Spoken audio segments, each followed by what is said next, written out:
What? Hey everybody, good morning. Can you hear me? Morning, yes. Okay. Share, start video. Okay, we'll go ahead and get started. I hope everybody's doing good today. Oh, I had to put on a dress shirt. Feels weird. Or a shirt. So everybody, we're going to start out in zip forms. And the way we get to your zip forms is you go to car.org, California Association of Realtors. You use your login to get there. Once you get into here, you'll see that you have your dashboard.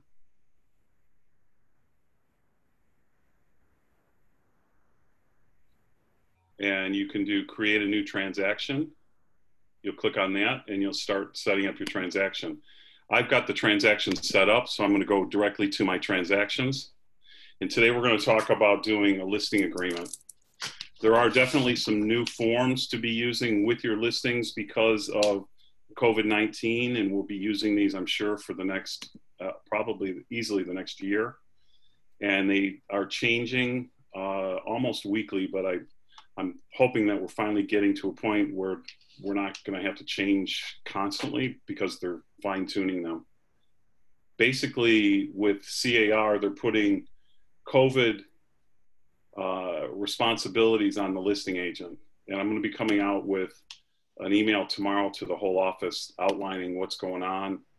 But basically, they're making us as listing agents responsible for sanitizing gloves or sanitizing and masks and monitoring your property, etc. So that will be another class, but you'll also get an email in the next 24 hours about that.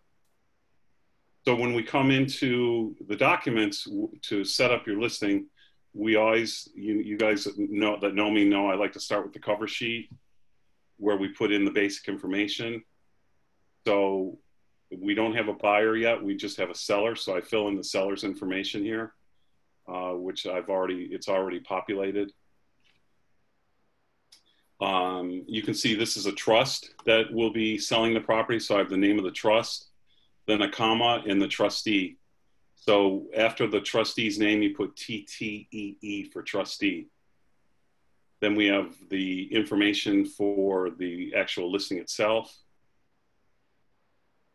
We could fill in, no, there isn't an offer yet. So we have our basic information, the property address, the APN number, the assessor parcel number, the listing date, the expiration date, and the listing price. Down below, I have my information for the selling broker, the listing broker. And I could fill in other information, but that's not relevant right when I'm starting the listing. So then we go back and you go over here to get your forms. Remember, you can type in abbreviations whenever you're looking for a form. So I'm going to start with residential listing. That didn't help.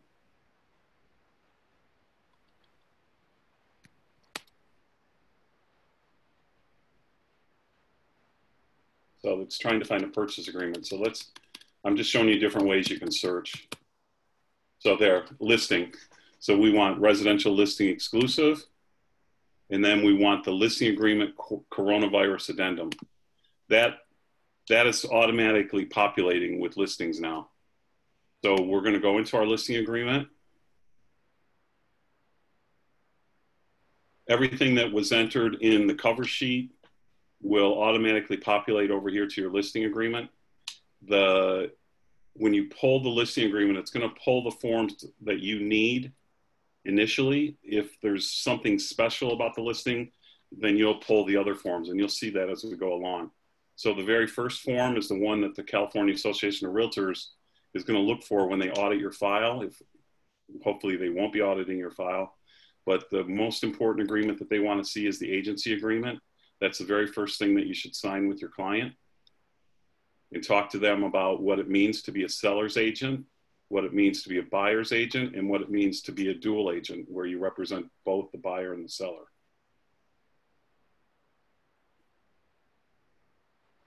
The next document, this again, these automatically populate the possible representation of more than one buyer or seller.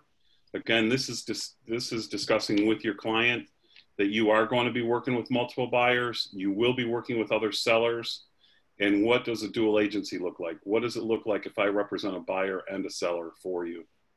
The other issue that you would be explaining to a buyer is offers are not necessarily confidential. Buyer is advised that the seller or the listing agent may disclose the existence terms or conditions of a buyer's offer unless all parties and their agents have signed a written confidentiality agreement. Whether any such information is actually disclosed depends on many factors, such as market conditions, the prevailing practice in the community, and the listing agent's marketing strategy. So when those listing agents tell you they can't tell you what the other offers are, they really can, but it's just common practice in our market that we don't do that unless we have the seller's permission. So here it automatically populated me as the buyer's agent. So I'm going to take that out because I'm not the buyer's agent. We're doing the listing.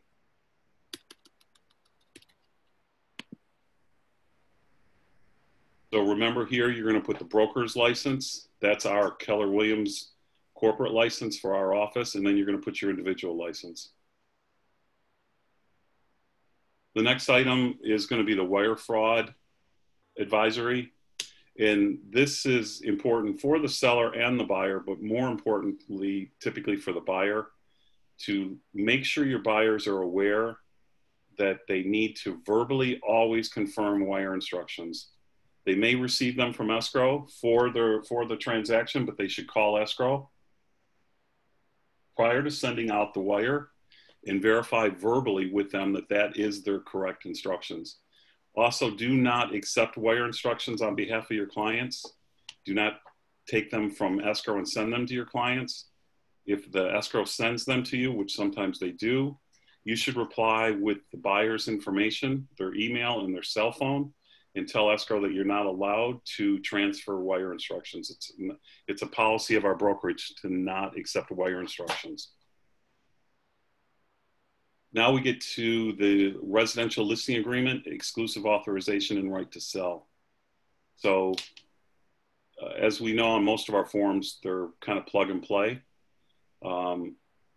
We have the date that we're preparing it, May 27th, the name of the seller, the name of the brokerage.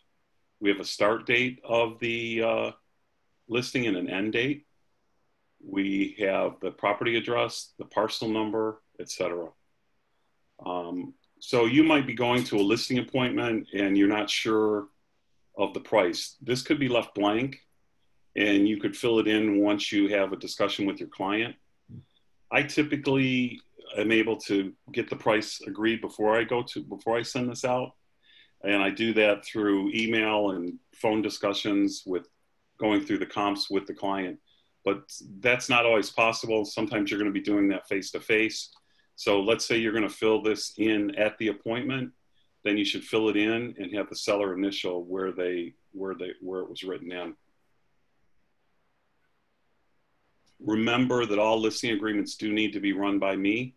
You can send them ahead of time for me to review, or you can send them after your appointment. But I prefer that you send them ahead of time in case I can catch something that you need to correct before you take it out to the client. Here you're going to fill in the commission amount. Again, remember, commission is always negotiable, and it could be a flat rate. It could be a flat $10,000. It could be 4%. It could be 6%. Again, that's always a negotiation. I know that a number of agents in our office, they will typically start at 6% and then come down to 5% if they want to give the client a break or the client is looking for a more competitive bid. So you could always, let's say you go to the appointment with it filled in at 6% and you're having the discussion and you decide to go to 5%. You would cross it out, put 5% and initial it. The next, number 2 here, this is one of the things that I correct a lot of times with agents, is they don't fill this box in.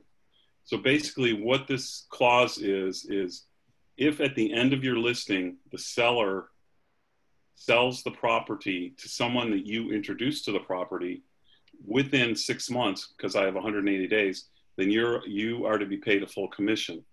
But the only way that this is valid is you need to register all the buyers that come through the property. If you give them a list of those names, and it's got to be prior to September 30th, because my listing expires on September 30th.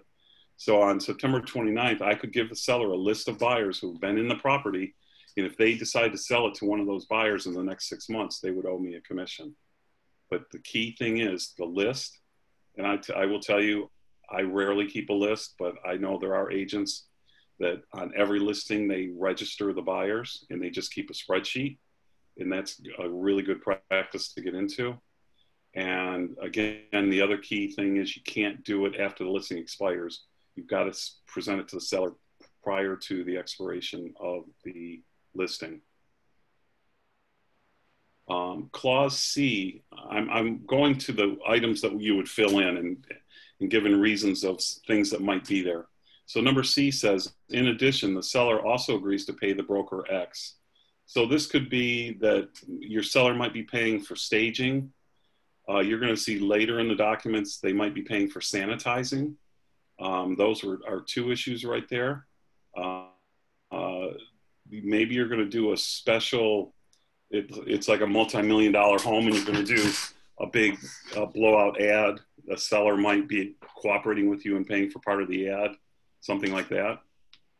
Clause D is that you're telling the seller that the broker is authorized to cooperate in the MLS, and this is the commission rate that we will be offering in the MLS. It is our policy to offer 2.5% and not discount the MLS, but there are cases where that may change when you're working with us with a certain property.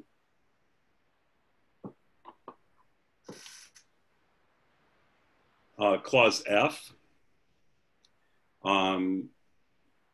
This is where when you're going out to a listing appointment that you don't know the seller, I recommend that you go into the MLS and look for the property and see if potentially it was listed previously or if it is currently listed. We had a situation in the last 2 years where one of our agents signed a listing agreement and the seller already had it in the MLS with another agent. Now they ended up pulling it from the other agent, but if he had done his research and checked the MLS, he would have seen that it was already listed. So this is where the seller should tell you that, yeah, I've got the property listed with somebody else. The next clause is that the seller warrants that they have no obligation to pay a compensation to another broker regarding the property unless the property is transferred to the following individuals or entities. So this would be an exclusion. So this is a clause that you could use where we often run into properties where maybe somebody in the family might want to buy the property, but they're probably not qualified. So let's say it was an estate or a family member saying, my son wants to buy the house, but I don't know if he can get the loan. So you could still get them to give you the listing, and then you would exclude their son, John Doe, and say, if John Doe buys the property, we are not going to be paid a commission. So that's an instance where you can use that clause. It doesn't have to be a family member. It could be anybody. It might be another person. It might be would be a tenant. Maybe an owner is trying to work a deal with the tenant and they don't know if the tenant can qualify, but they want to get the property listed. So you could exclude the tenant from our commission. Clause 4A is items that are excluded and included in the listing. So this means that they will go with the property, and items that could be excluded could be, let's say they have a fancy chandelier that they got in Italy, and they want to take it with them, or something that would be attached to the house that would be listed as excluded. Sometimes sellers will write in here washer and dryer or fridge. That's perfectly fine to put that in there. And then you also put items that are included. Other items that could be included here, they're attached to the property, but maybe a shed that I had one property that had 3 huge sheds in the backyard. The seller wanted to take one with them, so they wrote that 2 of the sheds were included and 1 was excluded. So it's always better to put it in writing. If the seller has a wish, document it. Clause B1 would be leased items or non-owned items. So that typically could be solar panels, an alarm system, water softeners. Those are typically those types of items. Now, solar panels are the ones that we run into the most, and those can either be transferred to some of the leases can be transferred to the new buyer, or they can be paid off during the escrow or at the close of escrow. So what you want to do is, if they have solar panels, you want to find out immediately if they're paid off, and if not, you want them to get you the paperwork for the leases so that that can start to be reviewed. And if it's a liened item, if the solar panels are liened, they will show up on title. So reach out to your title rep, excuse me. And I know, for example, I know Kevin Sales, when you're going to a pre-listing, he will send you the items that are on title. He won't pull a full title, but you'll be able to see what is on the title as far as liens go, whether that be property taxes, CC&Rs, loans, mortgages, solar panels. It's always good to look at to get a look at the title before you go to your listing appointment. The next section is talking about what is the MLS, and don't take for granted that your client understands MLS, what it means. Make sure that they understand that it's the multiple listing service, and then they'll start to get used to you using that term. And here you can explain to them the exposure that they get through the MLS. And then it talks about closed private listing or groups, which we now have a new policy that went into effect with the MLS on March 1. And this is where you're going to have to be, any property that's being marketed is going to have to be listed in the MLS. Now, there will be a private MLS network that only us as agents can see. The public won't be able to see. So if a seller doesn't want it out on the open market, it will be able to go into that private network. And the minute you start promoting a property, that's considered marketing it. And that means sending it out in an email or a flyer or any type of marketing at all. Then it either has to go into the MLS or that private group.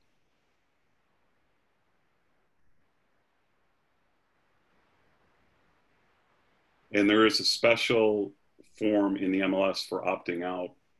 The fines start on June 1, 2020. And if they find that you're marketing a property and you haven't followed the clear cooperation policy, you will get a warning the first time.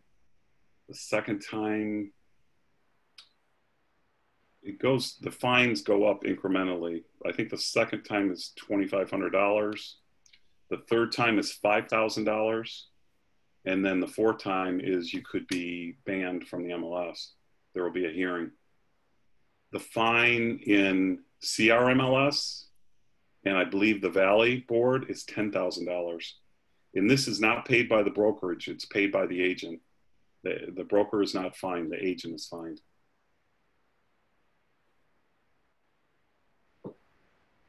So clause B, this is where you can totally keep it out of the MLS, but again, you can't be marketing it. It's like a private sale.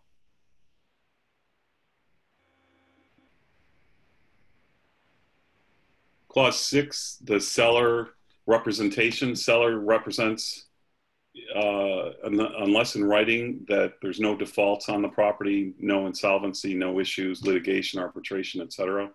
Again, those are things that you'll get to see if you look at the title ahead of time before your appointment. If you can't get the title before your appointment, make sure that you get it as soon as possible after you've listed the property. Also, at your listing appointment, it's a good time to get contact information. For example, if you're selling a condominium, you want to get the management company information, HOA information. You want to find out if there's any special assessments, any peculiarities to the HOA. For example, are there rental restrictions? If someone buys the property, do they have to live in it for 2 years? Do they have to live in it for a year? Can they never rent it? Are there pet restrictions?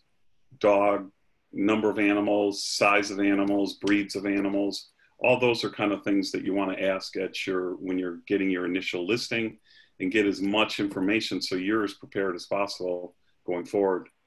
Another question that I find a lot of listing agents can never seem to answer is, how are the reserves in a condominium association? So you could drive these questions prior to going to your listing appointment so that your seller can be more prepared for you when you get there. Have a checklist of things that you would like for them to either have for you or be prepared to get for you. Clause 7 talks about what are the duties of us as the broker and what are the duties of the seller. I've seen instances in the last 3 years with this office where sellers were unrealistic about showings. You know, you need to prepare your client for the reality of that people are going to be going through their house.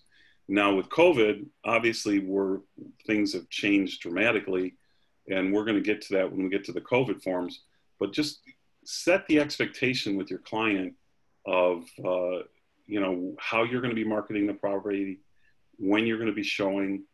A great way to communicate with sellers is tell them, I'm going to reach out to you every Tuesday at 11 in the morning. Does that work for you? Then I can update you on what happened over the weekend, and I can update you on what I'm doing that week. So if you have a set call, I would have to say that's one of the complaints I've heard from sellers, even on my own case sometimes, is that if things are going well and you know they're going well, but we take for granted that our seller knows more than they do. So communication is really key. The other, I'm going to jump back up here to pricing again too. I see this often with agents when you have a stubborn seller that isn't realistic on what the price should be to set for the house, and maybe they want to start out higher, which I don't recommend. I always recommend pricing it in the range where it should sell. I don't like to go too low, and I don't like to go too high. So under listing terms here, you could say, if we do not receive any offers in the first 2 weeks, or you could put a clause in here that buyer or seller and listing agents shall sit down and reevaluate the price after 14 days.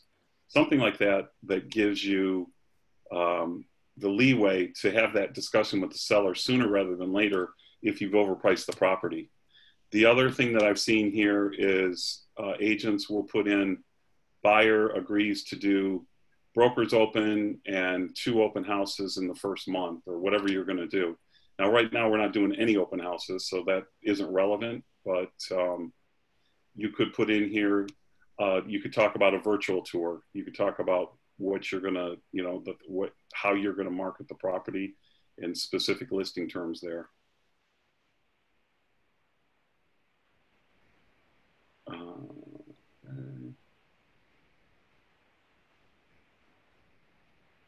You should always present all offers to your seller. Again, here, this is reports that the seller agrees to get to you, where if they have a pest control report, or if they have an inspection report, or HOA documents, etc. Under other, you could put management company contact, or any other contacts you need relative to the property. The deposit, the broker is always authorized to take the deposit towards the price, and then we would give it to escrow, but we do not do business that way. So remember, your deposit is always going to go direct from the buyer to escrow.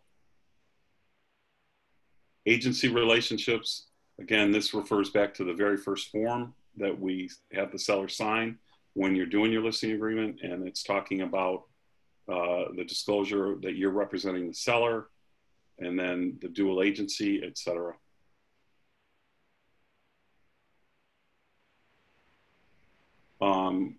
Potentially competing sellers and buyers.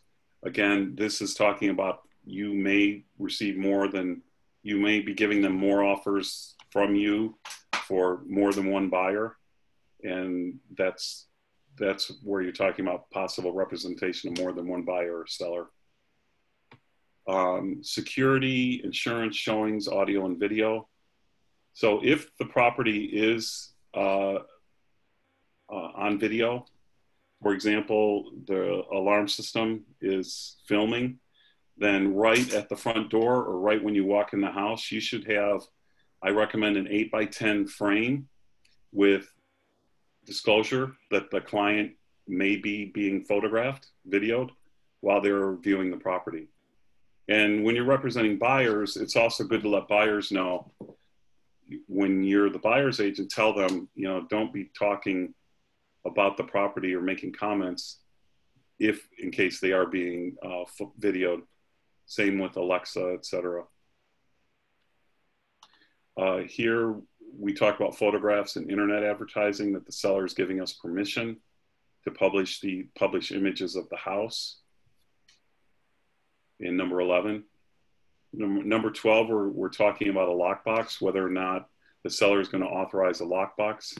Everyone in the office should be using Supra, and the Supra cost is, I think it's around $13.50 a month once you're part of the MLS. And it's a great way to control access to the properties that you're listing. You'll get an email and you can get notices whenever that lockbox is opened. You can control when the lockbox is opened. You could have it be opened, you know, 9 a.m. to 5 p.m., 9 a.m. to 9 p.m., etc. So you can control how people get in there. You can even control, which we don't really see it much in our market, that they have to get a code from you to even use the Supra. Call before showing is what it is. Number 13 is the seller authorizing you to put up a for sale, sold sign on the property. Signage, I think, is always important, and it can get you leads. So on all your listings where you can, I would recommend you put up a sign. Number 14 is equal housing opportunity. So that's where we're committing to no anti-discrimination laws. Attorney fees clause. Then under additional terms, I put this clause in. I don't know if it's relevant today, but I got this from the MLS in the last 2 years, and I put, for the purposes of the MLS, the listing date shall be the date the listing is entered into the MLS. With the changes that we're going through right now, I don't know if that's nearly as relevant as it was. Number 17, this is where if you have an issue with the seller, you can always point to this to say that the broker has to approve this agreement within 5 days. So if there's something that is not right about this, I can actually cancel the agreement within 5 days. So please, again, make sure that you're getting me the listing agreements. Successors and assigns. So this is saying that this agreement shall be binding upon the seller and the seller's successors and assigns. Dispute resolution, we're agreeing to mediation first if there's an issue with the listing agreement, and then we would go to arbitration second. Again, number 20 is important because it's saying the entire agreement is here. Remember, verbal things between a principal and a broker, verbal things between a seller and an agent are not valid verbal agreements. It must be in writing when you're working with the principal. Number 21, ownership, title, and authority. This is where the seller is going to tell you if there's anything different on ownership. So they might put in here, well, I guess in here I should put in the Juliet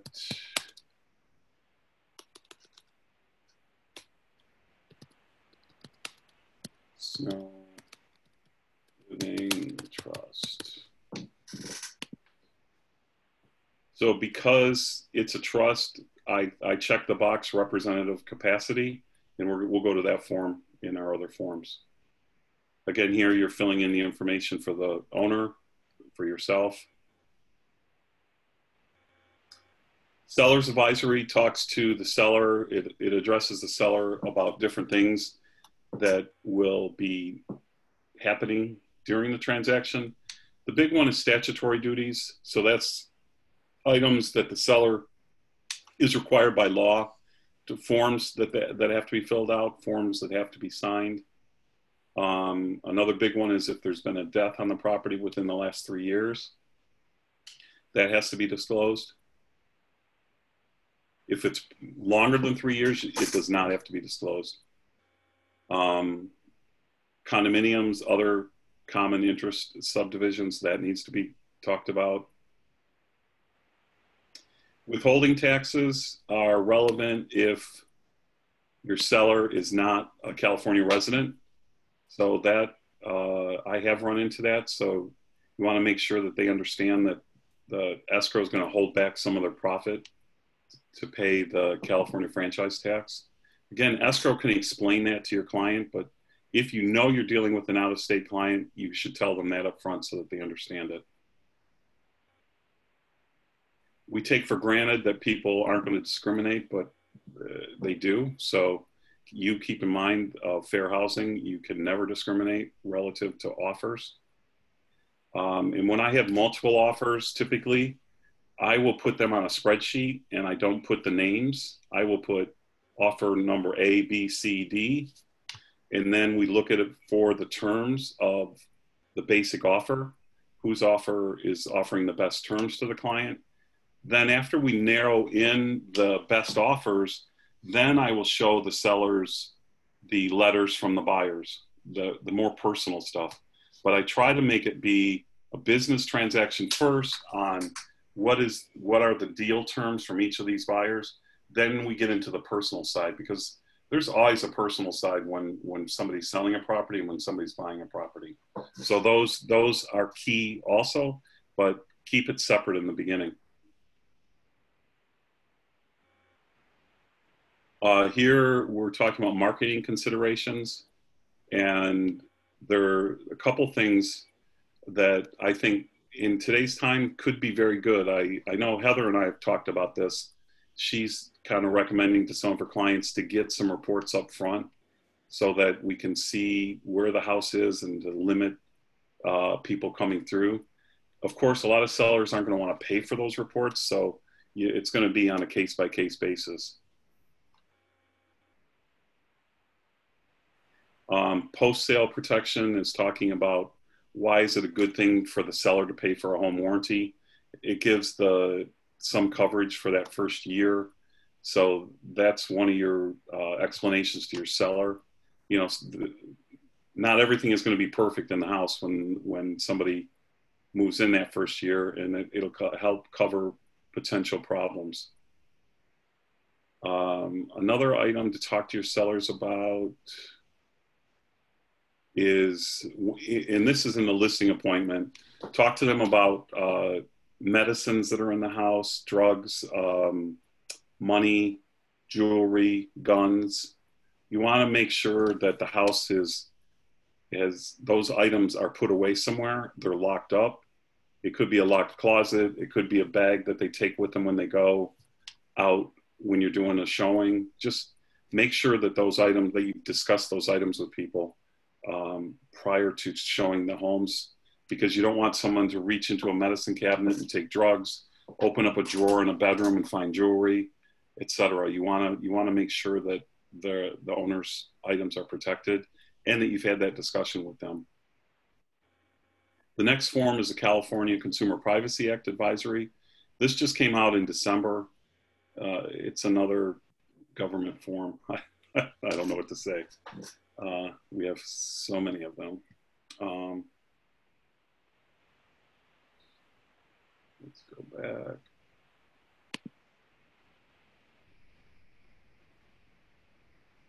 So new to our forms is the listing agreement, coronavirus addendum or amendment. So this is to go with every listing now. It is in regards to COVID, and it's going to, we'll walk through it here and talk through it. So the very first thing to remember about COVID and showing homes is work with your state and local authorities. Whichever one is the more stricter is the one you have to use. So for right now, we're pretty much going under LA County and under their rules. So the seller, this is talking about the seller doing showings and what are best practices. There is a best practices guideline in prevention, and we'll see that form at the end here. But and there's also the coronavirus property entry and advisory declaration. Again, we're going to go through that form. Number B, I'm seeing all different things from listing agents. I've been doing a lot of showings in the last week, and everybody's doing it. Some are doing it more strict. So for example, you're going to talk to the seller and say, do you want verification that they can purchase the property before you show it? So the strictest one that I saw this past weekend was they wanted proof of funds and a pre-qual letter. Now, other agents I've seen have been asking for a pre-approval letter and not proof of funds. I think a pre-approval letter is reasonable to ask for. This one I think is important, that you represent that the client has already looked at the property online. What we want to do is limit as few people going through properties as possible, especially if they are occupied.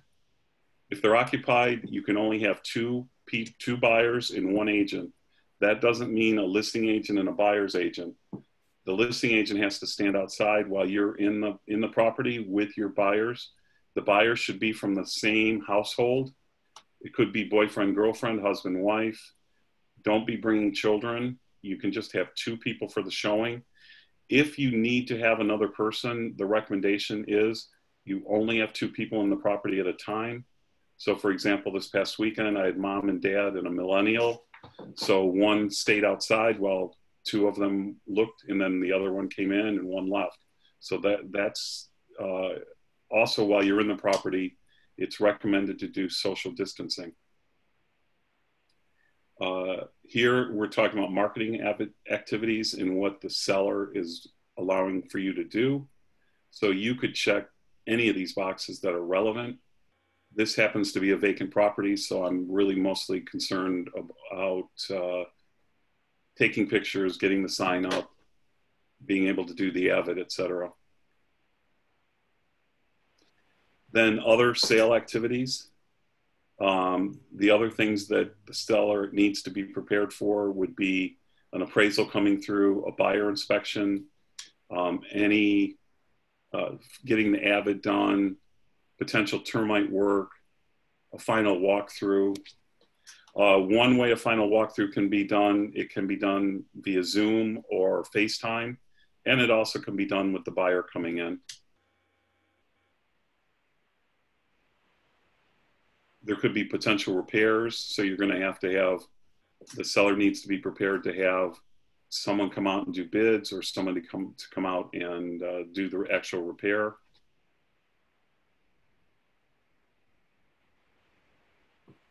This clause is talking about where the seller can limit who comes into the property.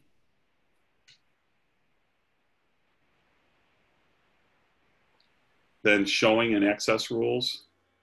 So we are now under the Department of Health and OSHA relative to our showing requirements. The requirements are that the listing agent is responsible for sanitizer, wipes, face coverings. There's a sign that needs to be put at the entrance of the property. Again, this will come out in the email tomorrow. But all of the COVID-19 requirements are being put on the listing agent. So you are to have at the property sanitizer, wipes, and masks if case that the clients show up and they don't have anything with them. Here, you could ask the seller to pay for these supplies. Again, that's going to be on a case-by-case basis. You can also ask for the seller to pay for cleaning and sanitizing. I don't know how realistic this is. CAR is actually telling us that we are to be sanitizing after every showing, and this could be a new business for somebody.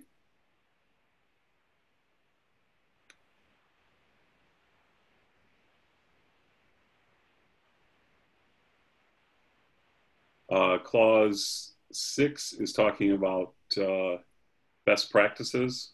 I'm going to click that box because we've got that form. Number 7, a seller might want to take it off the market for a while. And here you would use this COVID form to extend the listing date so that your listing is still in place. We have seen some properties come off the market. So far, statistics for April are our most current statistics. Listings and sales are down about 30%, but prices have been very, very stable. So May numbers are going to be really interesting. So this is the infamous PED form. If any of you have been showing properties, I don't know, I've been filling these out. You got to fill it out for every property. I recommend that you set up just a PED file in your zip forms, and then I've just been reusing it. I fill in the property address. This is for the listing. This is the PED form -S. So this is talking to the seller about people entering the property. They're making a disclosure that they haven't been exposed to COVID. They don't have a fever, etc. So this form is explaining the PED form more or less to your seller, but then you're going to have a PED form for the buyer, and on every property the buyer shows, you're going to fill this out. I do it in zip form. I send it via DocuSign, and in the recipients I add the listing agent, because most listing agents today are not even going to give you showing instructions until you send the PED form. So be prepared to use these. The PED form for the buyer looks a little different. Let me pull that one up.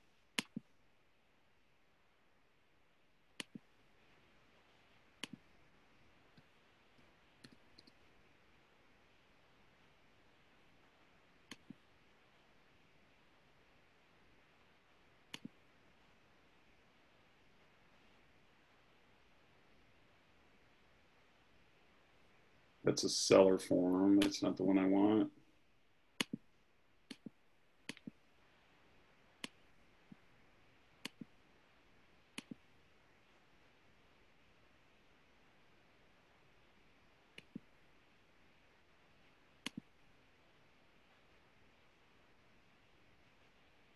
Okay, so this one's for the buyer. So you see it says visitor.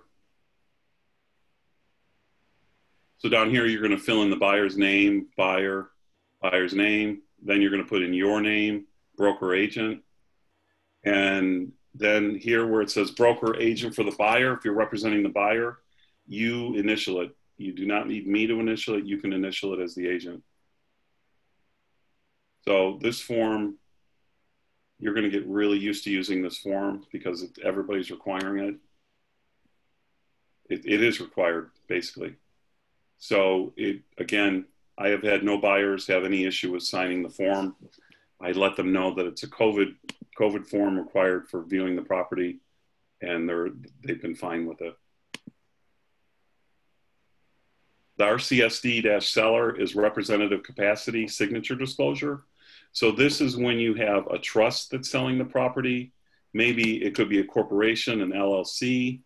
It could be someone with power of attorney, or it could be an estate. So this form gets filled out in this instance because it's a trust that's selling the property. And this would go with this is a form that you need with your listing agreement.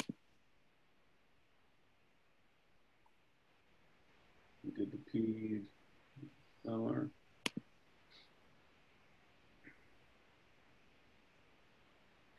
So this, again, will be going out in an email to all the agents tomorrow. You can find this in your car forms. It's car form BPPP.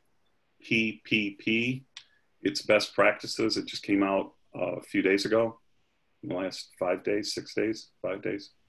So again, it's talking about check for your city or county for more restrictive orders. And this is just going to walk through all the best practices for showings. I recommend everybody review this. And this talks about for sellers. Again, my seller is going to get this document. Talks about how you should do your showings, how you should arrange your showings, social distancing, etc. Always ask your client if they've reviewed the property online. I'm doing a lot more screening of buyers that I don't know because I don't want to be exposing myself and my family and my sellers to people that really aren't ready to buy. It's not a time to be showing property to looky-loos. You want to show properties to people that are serious, people that have more than likely talked to a lender, that they're qualified, etc. So do more screening of buyers that you're meeting before you take them out. This is where it's talking about the listing brokerage, the being responsible for cleaning the property, the listing agent.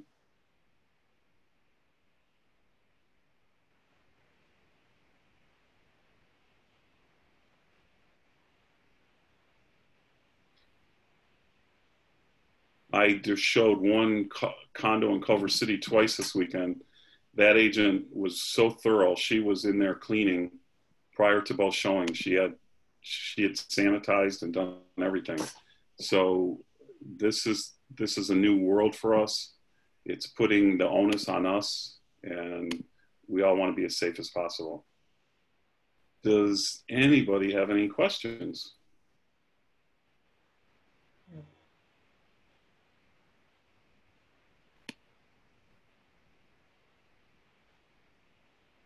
No questions?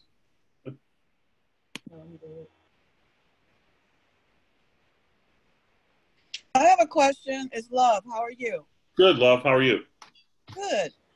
You mentioned talking to Kevin about getting additional title information before you take the listing. He has given us a portal where we can get the property profile. Is there additional title info other than what's on that property profile that you think we need? You know, I've seen those property profiles. I'm trying to remember. The main thing that you want to focus on is the liens. If there's, you want to see if there's any past due property taxes or mortgages, etc. Like I'm in escrow on a property right now where there was some tax liens, federal tax liens that weren't legit. They were the son of the seller. His tax liens were on the property. And when I saw that, I called title, and title said, no, the government can't put a tax lien for somebody that's not the owner of the property. So they took them off, and that solved the problem. But that's the kind of thing you want to look for. Look for things that are out of the ordinary. And if you can get that on the property profile, then that's fine. I know with Kevin, when I've said to him, he'll ask me, do you have the listing yet, or is it not a listing? Because I think it's a liability issue for them as to what they send us. So that's why I was making that clarification. And there's also that Realty X on the MLS on Claw. It gives a little bit of that information too. But I mean, I think the best thing is to contact the title company, because the property profile, it lists the liens, but what you just mentioned, I'm not sure if that would be on the property profile. Yeah, I don't know that would be. So that's why I think your best thing is just to communicate with the title guy. It's title man and woman. Okay. All right. Thank you. Sure. Well, I am good on this. If everybody doesn't have any other questions, we can we can end our webinar today. Well, thank you, Mike. You're welcome, everybody. Everybody be safe. Keep it moving. Okay. Thank you, Mike. All righty. Take care. Bye.